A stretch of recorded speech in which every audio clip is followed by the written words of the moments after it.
You're saving your money by lending it to Uncle Sam.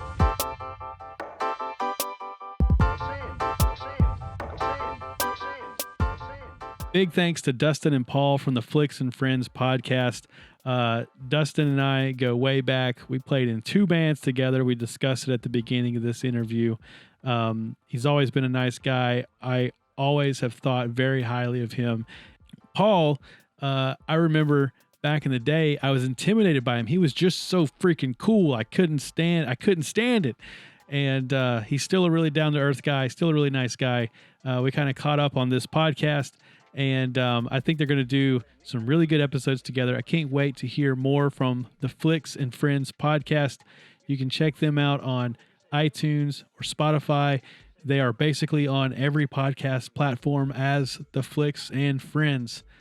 Thanks again, guys, for doing the interview. And thank you for listening. And I'll see you next week with the next episode.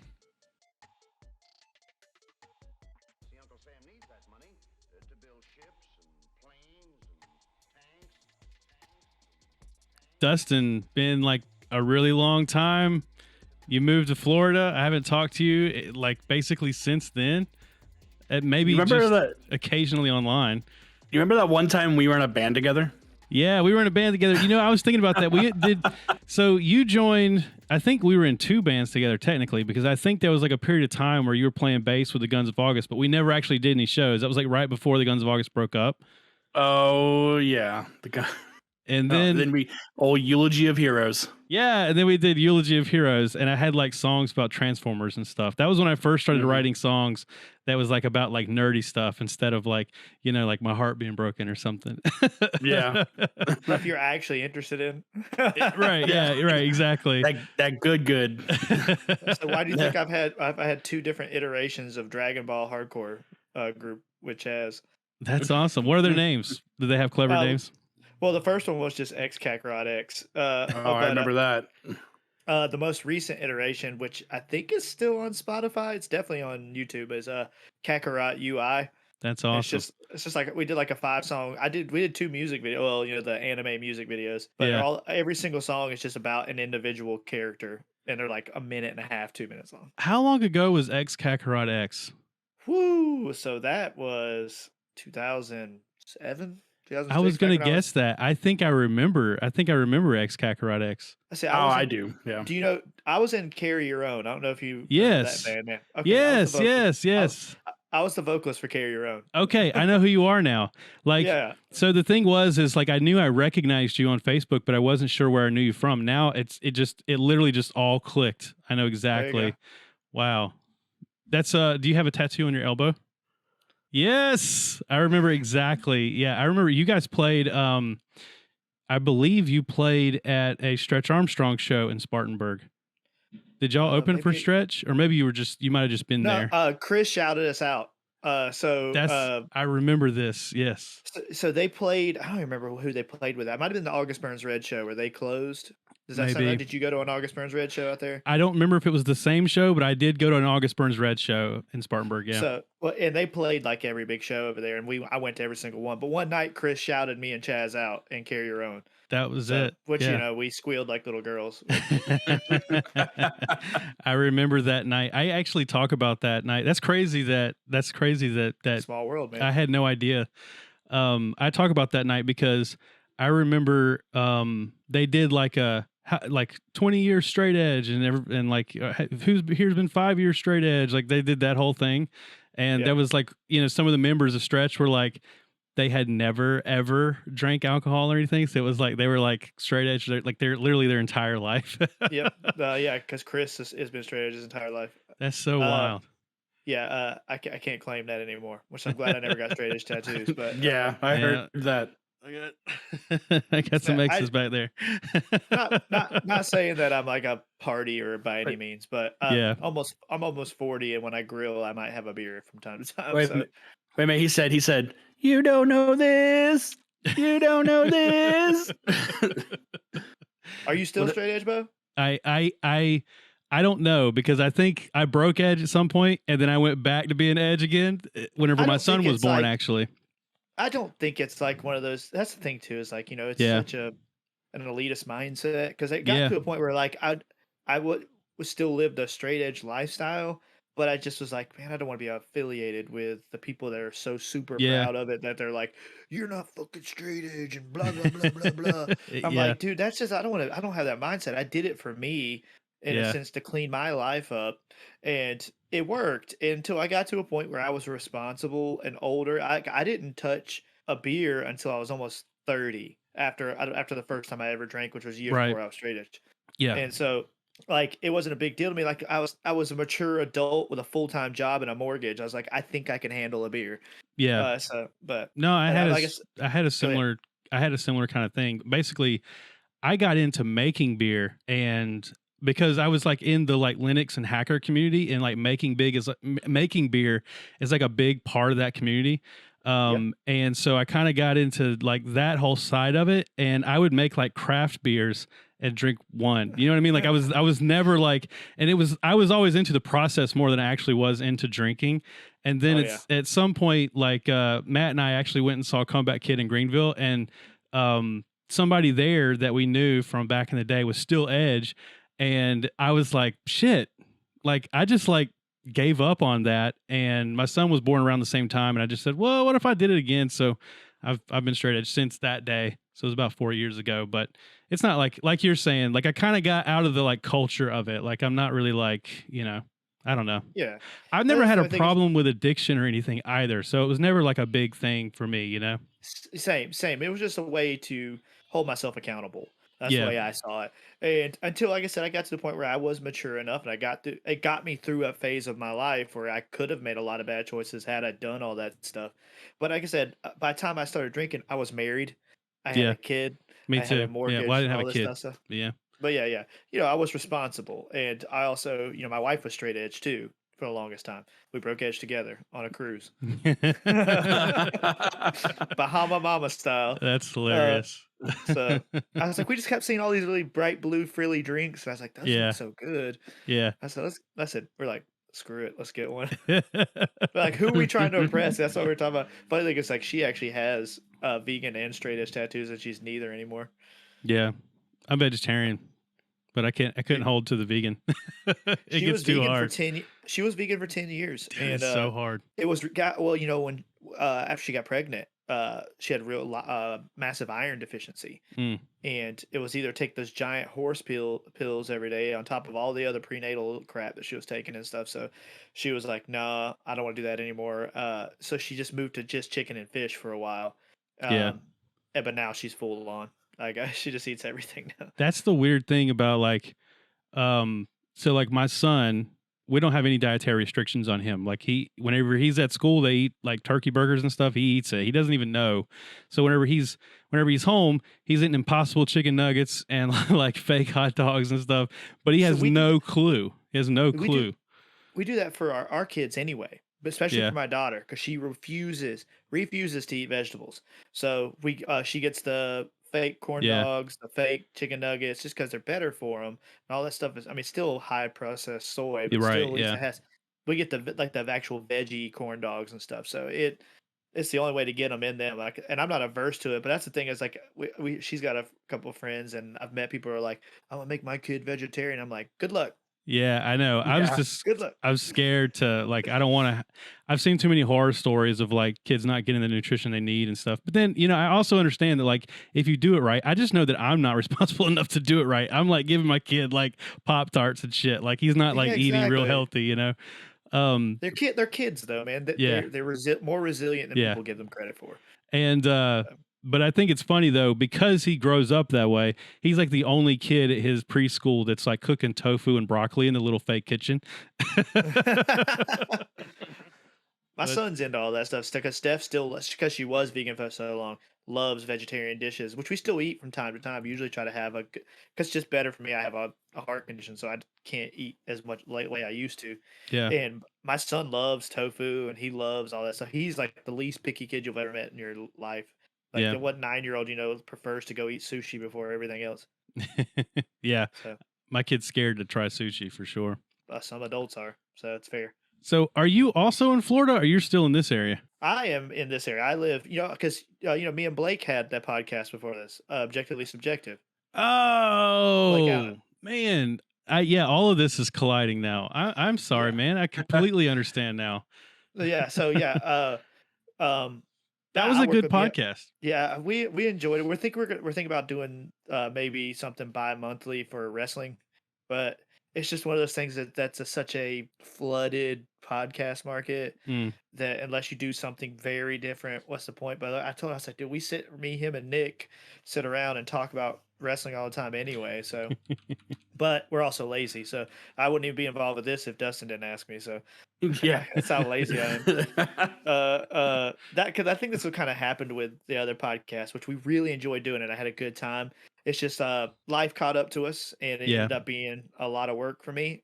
And I couldn't find time to edit and do all this stuff, and still my job is very time consuming. Yeah. It sucks because I'm gone for basically 12, 13 hours a day just to work, and it just got to the point where it wasn't fun anymore to do the editing and all the stuff like that for me. I was just like, I got burned out. I definitely hear that. So I have a box of t-shirts that just are sitting upstairs in my bedroom. Some kids in Africa will get them one day. What gave you the idea why did you want to start a podcast, Dustin? I've always wanted to. I streamed like during the pandemic. I did the Twitch streaming stuff. Okay. Kind of caught traction with that, so it kind of opened me up to just talking to almost no one in particular. And I know a long time ago I made a joke on Facebook about me and Paul starting a movie podcast, and then it came to fruition when I decided to go ahead and just do it. And Paul was, first in line for me to ask. So you kind of did it, and you were like, well, if I start this thing, he'll be obligated to join in. I kind of proposed to him, I was like, hey man, I'll do all the work. I just need you to talk. I said, I can do that. I can talk. Yeah. And I'll do the rest of the work. I told him, I said, basically he'll be Howard Stern and I'll be Robin. I'll be his sassy black woman. Yeah. Yeah. It fits perfectly. I'm scared of the Twitch thing. I've tried to start Twitch so many times and I can't do it. I mean, it's not bad. I mean, what's rough is, trying to pay attention to what you're playing and then what people are saying. Yeah. If it's too busy, but if you get like an audience between 9 and 14, that's pretty simple.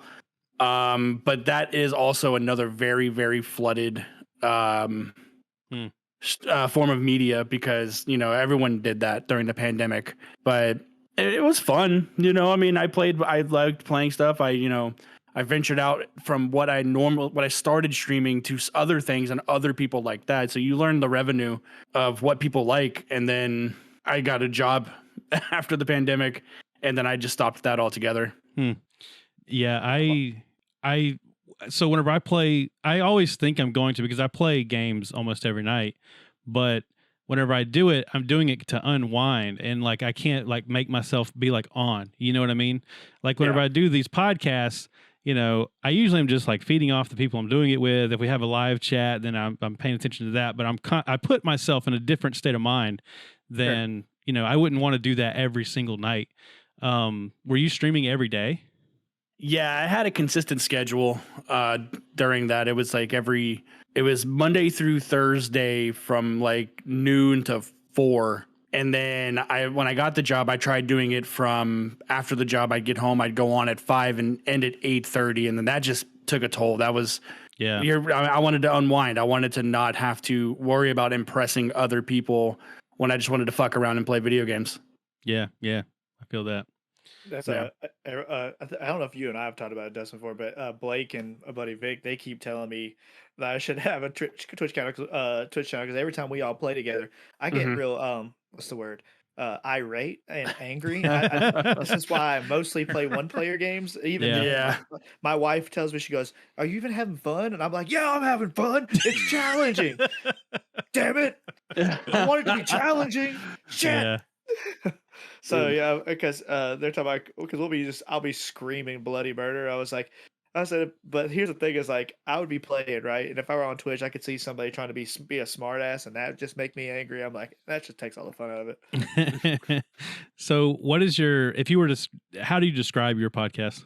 Well, it's a comedic take on movies. So like Paul and I discuss there's a topic that we pick, then there's the movie we pick, and then we'll watch it and talk about it chronologically in order, but just have fun doing it. So I think we're pretty funny.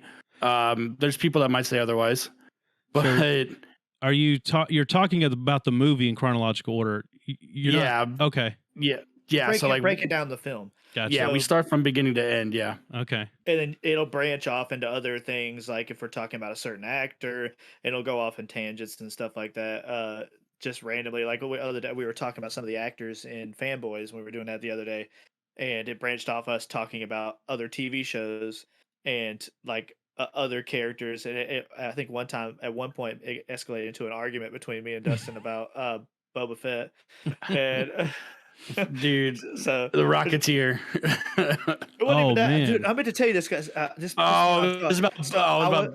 So I was listening to the episode, and there was a point after I listened to it that I wish I would have made then, because you're talking about how the Rocketeer's rocket pack is better than Boba Fett, but it's not. Boba Fett's rocket pack has a fucking missile launcher on it, my guy. All right, so let me ask you though, when did you learn that was a rocket? When you could see the missile sticking out. No, like when has it, other than just recently on The Mandalorian, has it been established that is a missile that he can shoot? All the old toys you could project the missile out there. I don't know about that, like, man. This guy is the same guy. Told me, he goes, I was upset that they showed his face. I was like, bro, they showed his face in 2000. He's like, that was Jango Fett. I said, he's a fucking clone, my guy. The clone troopers don't take their helmets off, dude. And no, but Jango Fett did. We saw what he looked like. We know that he's a clone. Out of here, man. Bo, can you mute him? I was like, when do they show his face? In Attack of the Clones, Jango Fett. He's a clone of Jango Fett. It's the same actor, man. It's whatever. He's like, I was so bad. I was like, dude, they showed his face 22 years ago. Yeah, that's some bullshit. Anyways, so this is great. This is the content of the show. You guys argue about movies. You have a really good selection of the movies you've done so far. Like Fanboys, I think that's an extremely underrated movie. I never hear anybody talk about Fanboys, but it's a really good movie. It's really funny. I wonder why that is. Why did it kind of fall off of the face of the cult fandom kind of deal? We talk about this a little throughout the breakdown of the movie. So when's the last time you saw it, Bo? I saw it like when it was new, and I don't know that I ever saw it again. Yeah, I never saw it again. So it's extremely problematic. Very. Really? Very much so. Yeah. From the smaller things, like the fact that they do a Harry Knowles reference, which Harry Knowles has been since canceled. The fact that they say the derogatory term for a gay person numerous times. Oh, really? They say the derogatory term for a mentally handicapped person numerous times. Yeah. And it's I mean, when I say numerous, I mean if you played a drinking game, you'd be drunk halfway through the movie. But it's of its time. And we were talking about this too. I was like, I kind of gave it a pass. I was like, oh, it's 1998. I was like, wait, no, the movie's set in 98. It was made in 2009. I was like, that still feels pretty recent. I was like, it does. ugh. Yeah, that's wild. I didn't remember all that. I think because it's not on streaming anywhere. Now we were talking about that too. I bet that has a lot to do with licensing now that Disney owns. It's got to, yeah. Because this was made pre-Disney acquisition. That makes a lot of sense. But yeah, so like Dustin, this is all Dustin's brainchild, this podcast, and I think the original concept is most of the films that Dustin had listed are going to be more nostalgic films and older films, and like he was saying, he didn't want to stick to one specific genre. Like most people just do horror all the time or nerd films, and we're trying to branch out. And since he's brought me aboard, we're branching out even a little more. We're gonna start doing animated films, new films, and stuff too, because I think that'll bring in a more casual audience. Hopefully, is that people will see like newer movies and they're gonna go, "Oh, cool! I just saw this movie." Yeah. And then the cool thing about that is that they'll maybe listen to that episode and they'll see what's this, what's Monster Brawl? Monster Brawl. what is all this, or what are all these old films? Maybe I should check these out or whatever. So, and we're also we've been taking suggestions. We've got emails for movies that we've never seen. So and that's going to be a lot of fun. That's great. We're going to start doing episodes of movies recommended either by guests that come on or just in general people who listen to make us watch movies we've never seen.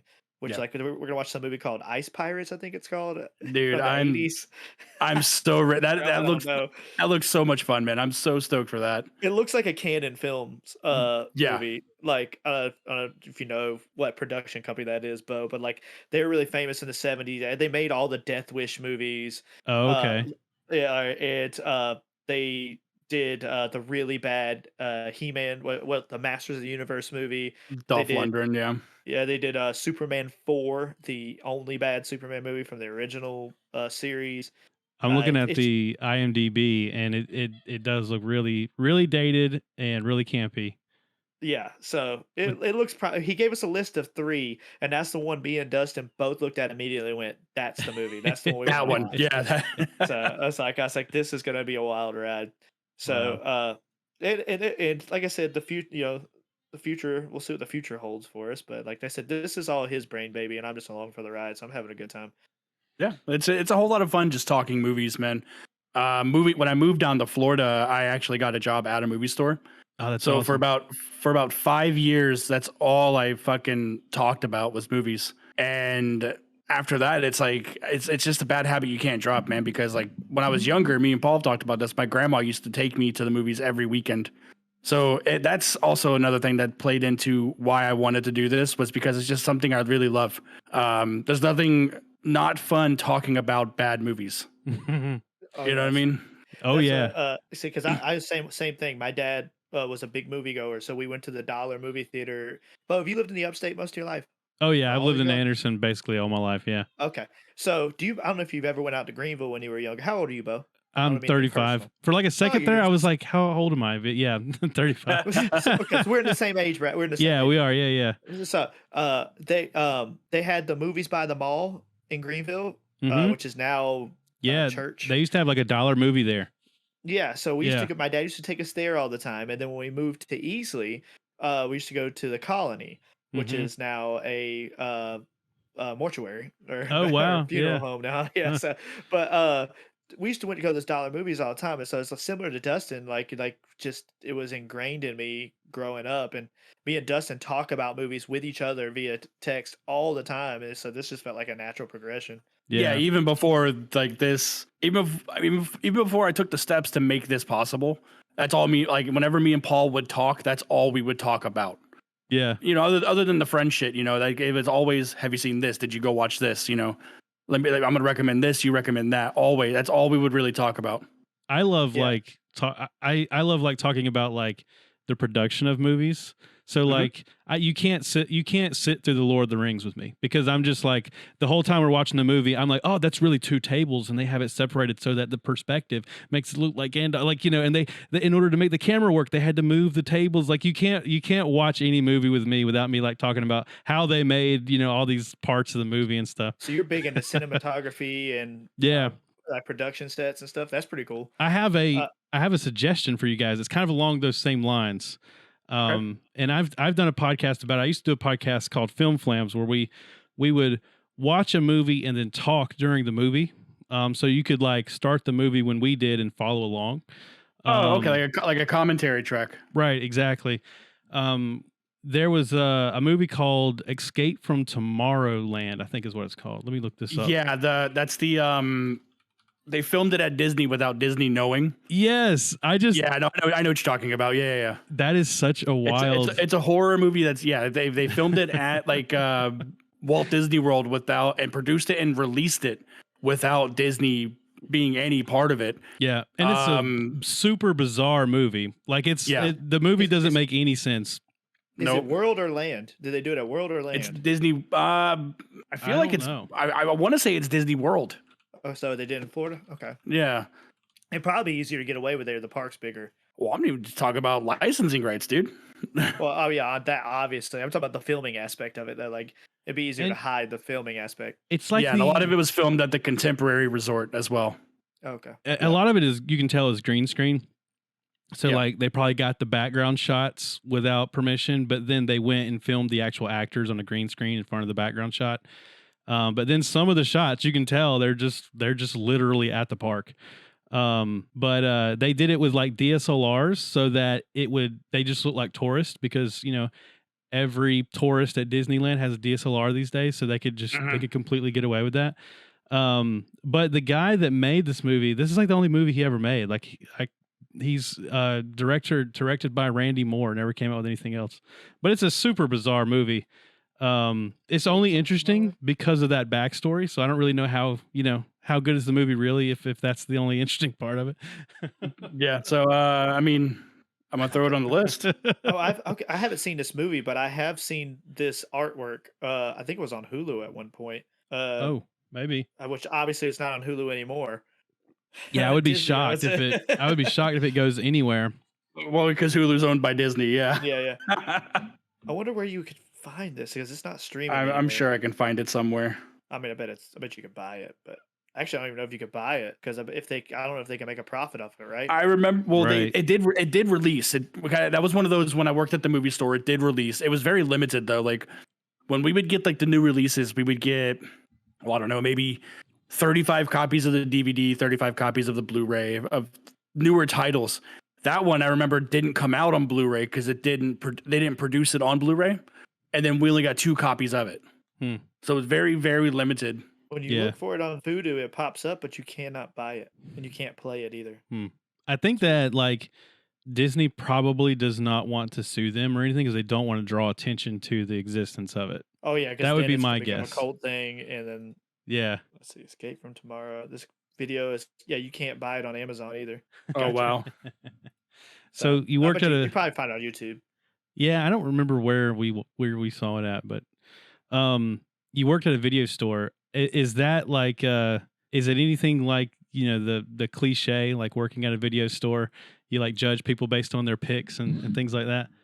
No, I don't, but no. Yeah, I do. It depends on the movie, really. Like I'm not, like Paul knows, I'm not a huge anime fan, so my strengths are in I really do like horror. Yeah. So in the store, if someone was looking for something scary, they would be diverted to me, and vice versa. I know I'm okay in other genres, but horror is definitely the forte that I watch a lot of. Yeah. And I'd always recommend stuff, and like I wouldn't be mad at you if you bought, this movie, but I would tell you a movie that's similar, that's better. Yeah. But if you enjoy it, that's all that matters. Oh yeah, for sure.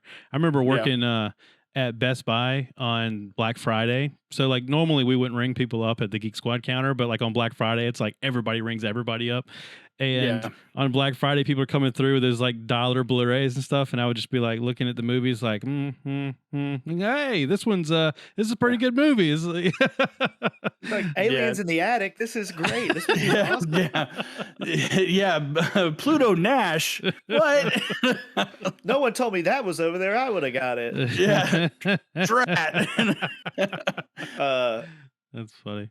Yeah, that's what I think. It's like when I was younger, I'd probably be more pretentious than if I was in that position. But now I'm to the point, man, if it makes you happy, man, watch whatever the hell it is you want. It may not be for me, because we're not, because me, like, even with me and Dustin, like there's movies we don't agree on. Like we got like Black Phone. We got into it about Black Phone recently. Golly, so don't bring that up. I haven't seen Black Phone. It didn't don't look worry interesting about to me. If you don't like thrillers, then it's not gonna be for you. But that's the thing is, like, I think this is a problem, especially with movies that are made by big companies. They release trailers making you think it's one thing when that's not what the desired intent of the film was. Because I remember when Crimson Peak came out, we talked about this. The Guillermo del Toro. I'm a big Guillermo del Toro fan. So that movie is a romance. It is a love story. It's an American Gothic, yeah. Yeah, and that's what Del Toro was making, but the studio sold it as a horror film. And so when people went to go see a horror film and it wasn't scary, because it's not, people were mad about it. And Del Toro came out afterwards and said, that's not my intention. Because I did not want them to release this trailer, but I don't control the trailers. The company who paid for me to make this movie does, unfortunately, which Crimson Peak is an absolutely beautiful film. But you got to go into it knowing it's a love story with a horror backdrop. And, right. which is what Del Toro is really good at, which is what Mhm. Shape of Water is very similar. Yeah. It's a love story with a horror like a Universal monsters backdrop. It's like so it's just like he's like, look, I love monsters and horror, but I don't want to make scary movies necessarily entirely. Like just want to use that aesthetic, and that's what he does. Right. Sure. So I think that's why I love him. He did. I mean, the Devil's Backbone is pretty scary, but other than that, most of his movies, like I said, are just horror settings with other stories going on. I I don't like know how either. I like the bait and switch thing. Either where a movie is like advertises one thing and then whenever you go see it, it does something else, but it does it really well. Yeah. Or whenever there's a movie that like starts one way, but then it's like takes like a hard, like from dusk till dawn, like hard left turn. Yeah. Okay. Yeah. I Yeah, just that was like that Cabin. sort of That, thing. Cabin that in the was Cabin Woods. in the Woods. That's what I Mhm. was leading up to. Yeah. Yeah. Mhm. Cabin in the I Woods remember was the trailer great. coming out. I was like, oh, this is gonna be just a fun slasher film or whatever. I'll go see this. But me and a bunch of buddies went. So I saw it in Amstar. Actually, I saw it in Anderson. Yeah. I was like, we're gonna go see it. I was like, this will be fun. And it's 10 minutes of the movie, and it's completely different. And I'm like, I am on board. It turned out to be way better than what I went to go see. Yeah, absolutely. It's in my top 10 far as personally for me horror films. I'm Me not too. as deep cut when it comes to horror like Dustin is, but that's up there for me. Yeah, it's a good one. It's a good one.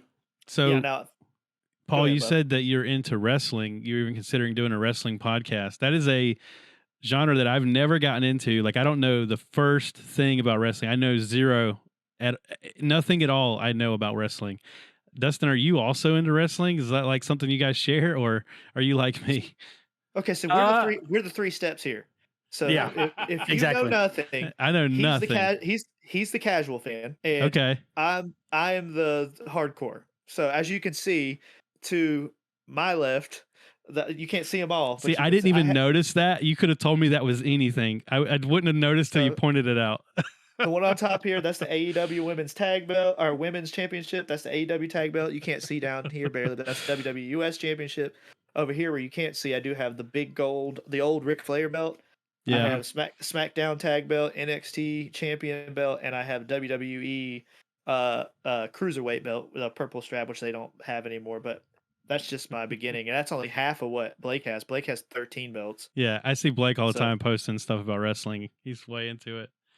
So why do you think that podcast genre is like harder to break into than the movie critic podcast genre? Well, it's hard to say. So, like with wrestling, because with movies, there's different genres. There's something for everyone, right? Mm-hmm. With wrestling, is like either you're a wrestling fan, Yeah, or you're not a wrestling fan. Wrestling is the genre, and when it comes to wrestling, it's constantly changing. There's new episodes every week. There's new updates, new wrestlers, new stories, real life, and all this stuff. So unless you're doing a podcast, like there's a podcast I listen to. Can I say other podcast? I don't Yeah, wanna get you in sure, trouble. Going in Raw is one I listen to, and they just basically break down what's going on with like. After Monday, they'll do a Monday Night Raw review, but they do every single wrestling show all week. That includes like they do Impact Wrestling, which used to be TNA, and but fans listen and they get a really good big following, and a lot of people listen because not everybody has the time to sit down and watch all of this wrestling. Yeah, But it's easier to say you're at work to plug in a podcast and go, I'll catch up this way if I missed the show this week. yeah. And there's a lot of shows like that. And honestly, the wrestling podcast community is so flooded by former wrestlers. Yeah, that's what I was gonna say. Is a lot of former wrestlers. Yeah, and it's one of those markets that fans only want to hear from the people who are in the business for the most part. They don't really care about listening to other fans' opinions. They just want the wrestling community is the worst. That out of all nerddom that exists ever, wrestling community is the worst, and it's not close. And I think a lot of it has to do with the fact that it still is comprised of 50 and 60-year-old dudes who come from an era that are pretty sexist, pretty racist, Yeah, yeah. and homophobes and stuff like that. And modern wrestling isn't what it was even 20 years ago. Like there's a wrestler right now who wrestles in GCW who his name is Effie, and he's a gay wrestler and a very, very open, and that's part of his big gimmick. And guys like this just like they're older school wrestlers who don't want to see that. And they're older school wrestling fans who see a guy who may even just act effeminate, who's not even a gay wrestler, and that's too much for them. So it's just the community is terrible. I mean, now every nerddom has those neck beards, just like Star Wars has a lot of bad of them. But like wrestling fans are just it's 90% of them, dude. It's 90% of wrestling fans are. You go to an AEW show, they're the worst. Like at least with WWE, you still see a lot of kids. And a lot of families are just buying tickets to bring their kids. It's a lot of fun. You go to an AEW show, it's a bunch of elitist, like just the worst stench, the worst attitudes, just the worst people. And it's just, oh God, it sucks too. Cause my son's really into it and I bring him with us, and it's just so much more fun to go see WWE live than it is AEW live. So I don't know if I'll see AEW live anytime soon. I know this is all Chinese to you probably, but I got no idea what any of this is talking about. You know what the WWE is. I think at least if you don't watch it, everyone knows the WWE. Yeah, I even played the video game. I remember when I was a kid playing like wrestling video games and stuff, but like I didn't know. My grandfather actually was a wrestler, like a semi-pro, like around here. He was like the heel. He wrestled Ric Flair. I have like pictures of him wrestling Ric Flair. Okay. But territory days. Yeah. He was like, I think what it was like every little town had like a dude that the popular wrestlers would come beat up, and he was that guy. Yeah, like was it Randy Mulkey and all those guys were from this area too, and but yeah, that's back in the day in the NWA. So that was what they called the territory days. This is before basically WWE dominated everything. But that Ric Flair is in NWA, and NWA had a bunch of different. They had a Florida territory, the Carolina territories, and stuff like that. And Ric Flair was the champion, and he would just travel him and all the major guys all over. And eventually, WCW started. Vince spread out WWE, and the rest is history. So, but yeah. So, where do people find your podcast? How do they subscribe to it? We're on just about every podcast hosting platform. So we have Spotify, Apple Podcasts, Google Podcasts, Stitcher, and it's the Flicks and Friends podcast. We have a TikTok, Twitter, Facebook, Instagram, everything. That's awesome, man. I'd love to do one sometime. If you guys ever need, you ever need anybody, I'll definitely. What movie do you want to do? Definitely do. Yeah, what movie you want to do? Troll 2. That's my go-to. Troll 2. God almighty, I haven't seen that movie in years. The not Troll sequel. Right. Yeah, it has nothing to do with Troll. I'm down with it, man. I love that movie. Yeah, I haven't seen it in years, so I'd be down to rewatch it. I might need to pick something else, because that's like always on several podcasts I've done now. That's my go-to, like good bad movie. I need to come up with something else, but it is a great bad movie. If somebody wants to email you guys a movie suggestion, how do they do that? We got the email address. It's flicksandfriendspodcast@gmail.com. Perfect. And they can even, if they wanted to, like all the socials, it's the same thing, except Twitter. Twitter is F_F podcast. Everything else is Flicks and Friends podcast. You can search that on Facebook and Instagram and TikTok. Throw your suggestions there as well. All right. Thank you guys for coming on, and hope we talk in the future. Absolutely. Trolls too. Thanks for having us on, bud. All right. Appreciate it, man.